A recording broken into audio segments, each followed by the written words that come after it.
echo of his call.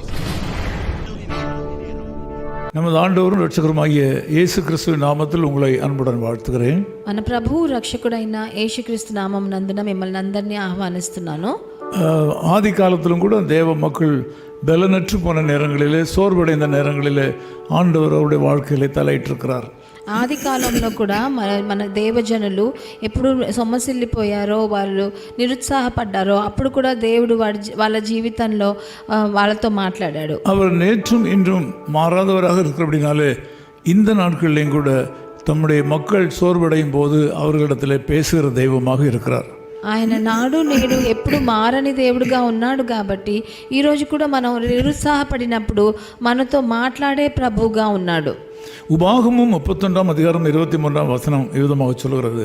ద్వితీయోపదేశ కాండం 31వ అధికారం 23వ వచనం ఇలా సెలవిస్తుంది. நீ பலம் கொண்டு திடமனதாயிரு, நான் உன்னோடு இருப்பேன். నీవు నిబ్బరము కలిగి ధైర్యముగా నుండుము, నేను నీకు తోడై ఉందును అని రాయబడి ఉన్నది. இது உங்களுக்கு இன்றைய திருவார்த்தை. ఇది ఈరోజు మీకోసం ప్రభు దగ్గర నుంచి వచ్చిన ఒక ముఖ్యమైన వచనం. தேவ மனிதன் யோசுவாவுக்கு தேவன் மனமிறங்கி சொன்ன அன்பின் வார்த்தை இது. దేవజనుడైన యెహోషువకు ప్రభు అయిన యెహోవా తన మీద జాలిపడి ఆయన చెప్పిన ఈ మాట. இந்த அதிகாரத்தின் ஆரம்பத்திலிருந்தே பார்க்கும்போது, முதல் பகுதியிலிருந்து படிக்கும்போது தேவ மக்கள் மேல் தேவனுக்கு இருந்த அதிருப்தியை அவர் தெரிவிக்கிறார். ఈ అధికారం మనం మొదటి వచనం నుంచి చదివేటప్పుడే చూస్తున్నప్పుడు ప్రభువుకి దేవజనులైన ఇశ్రాయేల్ జనుల మీద ఉన్న అతృప్తిని ఇక్కడ మనం చూడగలగం. அதிருப்தியினால் பாதிக்கப்பட்ட மக்களுக்கு தீமை வரும்போது போல தோன்றினாலும் ஆண்டவர் தம்முடைய ஊழியக்காரனாகிய யோசுவாவுடைய வித்தியாசமான விதத்திலே காரியத்தை நடைமுறைப்படுத்தினார். ఆ అతృప్తి తీసుకొచ్చిన ఆ దేవజనులకు మధ్యలో కూడా ఆయన ఒక దేవజనుడిని, ఆయన మనిషిని ఎంచుకొని ఆయన ద్వారా వాళ్ళకు ఒక ఆశీర్వాదాన్ని ప్రభువు తీసుకొచ్చాడు. கீழ்ப்படியாத மக்கள் மேல் அவர் எரிச்சல் அடைந்தார். వాళ్ళు లోబడకున్నా, వాళ్ళ మీద కోపం వచ్చినా కూడా அதே நேரத்தில் தேவ ஊழியக்காரனாகிய யோசுவாவுடனே ஆண்டவர் இரக்கத்துடனே சொன்னார் இந்த வார்த்தையை.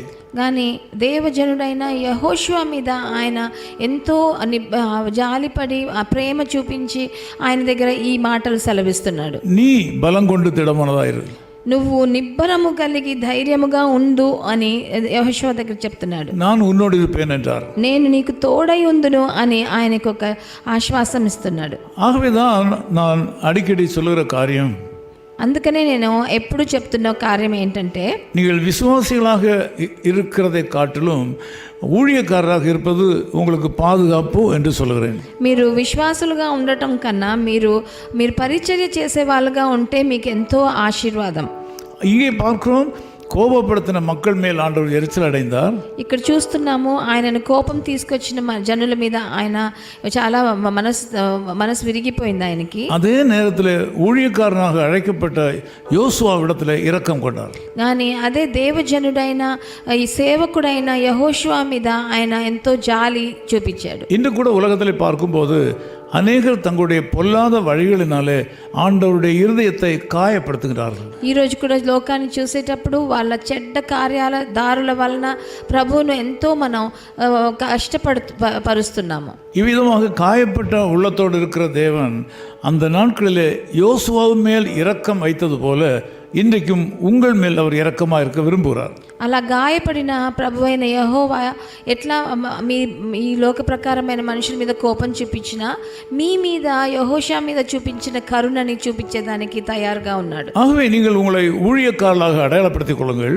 అందుకనే మీరు పరిచర్య చేసే వాళ్ళుగా, సేవకులుగా మారాలని నేను విన్నపిస్తున్నాను. ஏதாவது வழியில் நீங்கள் உங்கள் ஆலயத்தில், உங்கள் சபையில், உங்கள் சமுதாயத்தில் ஆண்டவருக்கு என்று ஒரு சிறிய வேலையை செய்து நீங்கள் ஒரு ஊழியக்காரராக ஆண்டவருடைய ஒரு பிரதிநிதியாக நீங்கள் செயல்படும் போது உங்களுக்கு நன்மை அதிகமாக உண்டாகும். అందుకనే నేను మీకు చెప్పేది ఏంటంటే, మీ దేవాలయంలో, మీ సంఘంలో, లేకపోతే మన ఈ లోక ప్రకారమైన జీవితంలో మనం ప్రభువునికి ఒక ప్రతినిధిగా మీరు మారినప్పుడు ప్రభువు కరుణ మీ మీద తప్పకుండా ఉంటుందని మనవి చేస్తున్నాను. ஆக உங்கள் மேல் இரக்கமாக இருக்கிற தேவன் உங்களை இன்றைக்கு ஆசீர்வதிப்பார். అందుకనే ప్రభు మిమ్మల్ని కరుణించే ప్రభుగా ఉన్నాడు కాబట్టి ఈ రోజు మిమ్మల్ని ఆశీర్వదిస్తాడు. நீங்கள் இந்த செய்திகளை கேட்கும்போது ஒவ்வொரு நாளும் நீங்கள் மகிமையின் மேல் மகிமை அடைய வேண்டும் என்பதுதான் தேவனுடைய சித்தம். ఈ నా వచనం రోజు మీరు వినేటప్పుడు మీరు ఒక్కొక్క రోజు మహిమ మీద మహిమ చెంది మీరు ఇంకా ముందడుగు వేయాలనే ప్రభువు చిత్తంగా ఉంది. ஆகவே இன்றைய சூழ்நிலை குறித்து அதை பார்த்து நீங்கள் பயப்படக்கூடாது. అందుకని ఈరోజు మీ పరిస్థితులను చూసి మీరు భయపడకండి. இன்றைக்கு நீங்கள் கடந்து செல்ல வேண்டிய பாதைகளில் இருக்கிற கடினமான பகுதிகளை பார்த்து நீங்கள் பயப்படக்கூடாது. ఈరోజు మీరు వెళ్ళవలసిన కఠినమైన త్రోవని చూసి మీరు భయపడకూడదు. நீங்கள் திடமனதாக இருங்கள். మీరు నిబ్బరముగా ఉండాలి. இன்றைக்கு நீங்கள் திடமனதாக இருக்க வேண்டும் என்று ஆண்டவர் எதிர்பார்க்கிறார். ఈ రోజు మీరు నిబ్బరముగా ధైర్యంతో ఉండాలని ప్రభు ఎదురు చూస్తున్నారు. நான் உன்னோடு கூட இருப்பேன் என்று சொல்கிறார். నీకు తోడై ఉంటానని ప్రభు సెలవిస్తున్నారు. அவர் சொன்னவர் வாக்கு மாறாத தேவன். ఆయన వాక్కు మారని దేవుడు. அவர் தம்முடைய வாக்குத்தத்தத்தை உங்கள் மேல் நிறைவேற்றுவார். இன்றைக்கு ఆయన వాగ్దానాన్ని మీ మీద నెరవేరుస్తాడు. ఈ రోజు நாம் ஜெபிக்கலாம். మనం ప్రార్థన చేద్దాం. நேசபிதாவே, உம்மை நன்றியோடு ஸ்தோத்திரிக்கிறோம். ప్రియ తండ్రి, మీకు వందనాలు, స్తుతులు. இந்த ஜெபத்திலே கலந்து கொண்டிருக்கிற ஒவ்வொரு மக்களையும் நீர் ஆசீர்வதிப்பீராக. నాతో కలిసి ఏకీభవించి ప్రార్థించే వాళ్ళని ఒక్కొక్కరిని మీరు ఆశీర్వదించండి. உலகத்தில் உள்ள பல கஷ்டங்களினாலே பல நேரங்களில் தைரியத்தை இழந்து நிற்கிறார்கள். వాళ్ళు ఈ లోక ప్రకారమైన కష్టాల వల్ల వాళ్ళ నిబ్బరమును ధైర్యాన్ని వదిలివేశారు తండ్రి. இந்த சூழ்நிலையிலே ஆண்டவர் எனக்கு என்ன சொல்ல விரும்புகிறார் என்பதையும் கேட்க ஆவலாய் இந்த செய்தியை கேட்டுக்கொண்டிருக்கிறார்கள். నా పరిస్థితిలో ప్రభు నాతో ఏం సెలవివ్వాలని చూస్తున్నాడని ఎంతో ఆరాటపడి ఈ నా వచనాన్ని వింటున్నారు. நீ பலம் கொண்டு திடமனதாயிரு, నువ్వు నిబ్బరము కలిగి ధైర్యముగా ఉండు అని ఇక్కడ రాయబడి ఉన్నది. ஏனென்றால் நான் உன்னுடனே கூட இருக்கிறேன் என்று வாக்கு பண்ணதை இந்த மக்கள் இன்றைக்கு அறிய உதவி செய்வதற்காக ஸ்தோத்திரம். నేను నీకు తోడై ఉన్నాను అని అన్న మాటను వీళ్ళకి సెలవిచ్చి వాళ్ళకి ధైర్యాన్ని ఇచ్చారు కాబట్టి మీకు స్తుతి. தொடர்ந்து மக்களுடைய தேவைகளை சந்தியும். మీరు వాళ్ళ అక్కర్లన్నీ మీరు వాళ్ళని తీర్చండి తండ్రి. வியாதிகளுக்கு விடுதலை கொடுப்பீராக. వాళ్ళ అనారోగ్యం నుంచి అన్నిటి నుంచి వాళ్ళకి విడుదలనివ్వండి. மன கவலையினாலே பாதிக்கப்பட்ட மக்களுக்கு விடுதலை கொடுப்பீராக. వాళ్ళకున్న ఎన్ని మన క్లేశాల నుంచి వాళ్ళకి విడుదలనివ్వండి.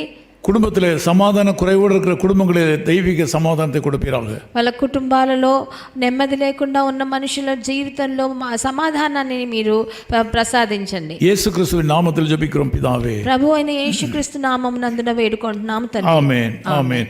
தெரிந்து கொண்டேன், பேர் சொல்லி அழைத்தேன், அறிந்து கொண்டேன் நீ என்னுடையவன். தெரிந்து கொண்டேன், பேர் சொல்லி அழைத்தேன், அறிந்து கொண்டேன் நீ என்னுடையவன். பயப்படாதே, பாரில் இப்போதே, திகையாதே, கலங்காதே, திகையாதே, கலங்காதே. Bless you.